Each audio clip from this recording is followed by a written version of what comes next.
அனைவருக்கும் வணக்கம். Free test 2.0ல டெஸ்ட் நம்பர் 7க்கு வந்து நம்ம வந்து குடுத்துருந்தோம் படிக்கிறதுக்கு. So question paper test number 7க்கான கொஸ்டின் பேப்பர் வந்து ரெடியா இருக்கு. ஒரு தரமான ஒரு 100 கொஸ்டின்ஸ் பக்காவா வந்து ரெடி பண்ணியிருக்கோம். கீழ டிஸ்கிரிப்ஷன்ல வீடியோவுடைய டிஸ்கிரிப்ஷன்ல பார்த்தீங்கன்னா, இந்த டெஸ்ட் நம்பர் 7க்கான கொஸ்டின் பேப்பர் பிடிஎஃப் வந்து இருக்கு. நீங்க வந்து டவுன்லோட் பண்ணி பிரிண்ட் எடுத்து டெஸ்ட் எழுதுங்க. ஏன்னா பிரிண்ட் எடுத்து டெஸ்ட் எழுதுங்க.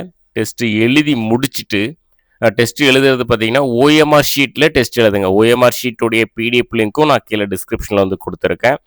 ஸோ அதையுமே சேர்த்து பிரிண்ட் எடுத்துக்கோங்க. டெஸ்ட் எழுதி முடிச்சுட்டு ஆன்சர் கீ எக்ஸ்பிளனேஷன் வீடியோ வந்து கொடுத்துருக்கோம். ஸோ அதுவுமே கீழே டிஸ்கிரிப்ஷனில் இருக்குது. அந்த ஆன்சர் கீ வீடியோ பார்த்து என்னென்ன மிஸ்டேக்ஸ் பண்ணியிருக்கோம் அப்படின்றத வந்து நோட் பண்ணி வச்சுக்கோங்க. கொஷின் பேப்பரில் நோட் பண்ணிவிட்டு 100 கொஷினுக்கு நீங்கள் எத்தனை கொஷின் கரெக்டாக ஆன்சர் பண்ணியிருக்கீங்க அப்படின்றத கீழே டிஸ்கிரிப்ஷனில் வந்து மார்க் என்டர் பண்ணுறதுக்கான லிங்க் வந்து கொடுத்துட்றேன். ஸோ அதில் வந்து 100 கொஷினுக்கு எத்தனை கொஷின், 100க்கு 90, 95, 80 அப்படின்றது நீங்கள் வந்து மார்க் வந்து என்டர் பண்ணிடுங்க.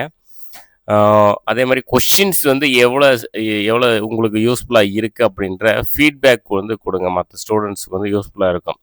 ஏன்னா ஃப்ரீ டெஸ்ட்டு தான் தரமாக கொடுக்குறோம். கூற்று டைப்பு விதவிதமான கொஷின்ஸ் எல்லாமே உள்ளே வந்து கொடுத்துட்ருக்கோம். தொடர்ந்து ஃப்ரீ டெஸ்ட்டுக்கு வந்து சப்போர்ட் பண்ணுங்கள். முக்கியமாக கொஷின் பேப்பர் எல்லாமே பிரிண்ட் எடுத்து ஆன்சர் கீ நோட் பண்ணி வச்சுக்கிட்டிங்கன்னா, கடைசி நேரத்தில் பார்த்தீங்கன்னா ரிவிஷன் பண்ணுறதுக்கு வந்து சூப்பராக இருக்கும். ஏன்னா ஒவ்வொரு 100 கொஷின்லேயும் அது வெறும் நம்பர் தான் 100. ஆனால் கிட்டத்தட்ட ஒரு 150லேருந்து 170 கொஷின்ஸ் பாயிண்ட்ஸ் வந்து நம்ம வந்து கவர் பண்ணியிருக்கோம். ஸோ இதே மாதிரி நம்ம வந்து ஒரு 30 டெஸ்ட்டு முடிக்கும் போது கிட்டத்தட்ட ஒரு 4500 கொஷின்ஸு உங்கள் கையில் இருக்க மாதிரி அந்த கொஷின்ஸை வச்சு கடைசி நேரத்தில் வந்து ரிவிஷன் பண்ணிக்கலாம்.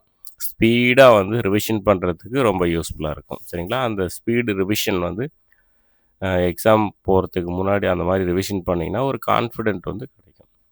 சரிங்களா? ஸோ இதுதான் வந்து டெஸ்ட் நம்பர் 7க்கான கொஷின் பேப்பர். டெஸ்ட் வந்து நல்லா எழுதுங்க. தொடர்ந்து டெஸ்ட்டு எழுதுறது மூலிமா உங்களுக்கு என்ன எக்ஸ்பீரியன்ஸ் கிடைக்கும் அப்படின்னா, என்ன மிஸ்டேக் பண்ணுறோம், அந்த மிஸ்டேக்ஸ் வந்து அது நீங்கள் வந்து கண்டிப்பாக அனலைஸ் பண்ணணும்.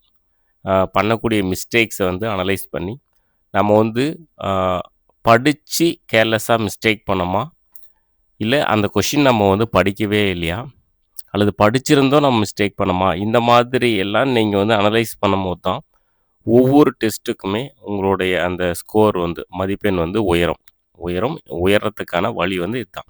சரிங்களா?